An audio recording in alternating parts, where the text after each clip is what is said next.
Orang itu menjadi kikir itu karena nganggap hidup itu lama dan uang itu penting. Kalau zaman Nabi itu sederhana kalau melihat hidup.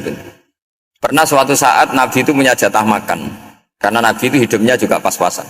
Jadi Nabi itu unik. Beliau di satu sisi kaya raya, bisa ngurmat Abu Hurairah, Ammar, Suhaib. Ashabu Sufa itu dirawat Nabi semua. Itu kan kaya, bisa ngerawat sekian orang. Tapi di sisi yang lain untuk pribadinya beliau miskin. Kadang nggak bisa makan hari itu.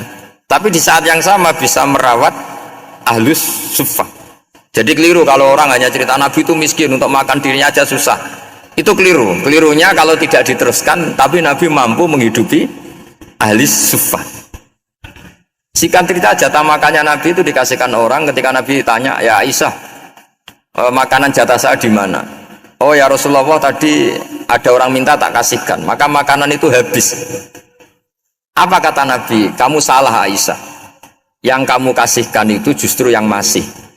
Ya, yang kamu kasihkan itu justru yang masih. Sehingga Nabi menganggap, makanya Nabi terus ngendikan. Ya kalau mukhatabnya lelaki ya kira-kira begini. Wa hal laka min malika illa ma akalta fa'afnaita wa labista fa'ablaita. Terus tanya wa tasaddaqta fa'abqaita, kata Nabi. Harta kamu ya kamu makan kemudian ke WC jadi kotoran, atau punya pakaian mewah nanti rusak, wa tasaddaqta fa abqaita, ada yang kamu sedekahkan yaitu yang abadi sampai akhir. Sehingga banyak pengusaha yang mencintai saya setelah tak ajari hadis itu, misalnya punya uang 1 miliar karena dia spekulan atau pedagang rawan bangkrut, disedekahkan ke masjid 50 juta, yaitu yang abadi. Jadi kalau suatu saat bangkrut dia masih punya uang 50 juta di akhirat.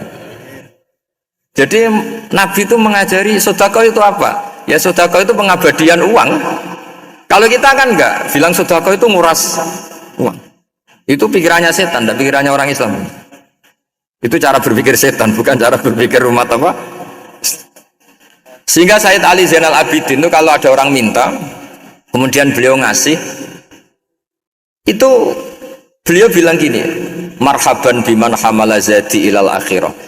Matur nuwun nggih jenengan sembeto sangu kula nada. Jadi dianggap teller saja. Orang yang minta uang beliau itu dianggap tukang nyatet bank ini. Karena sudah ditabungkan.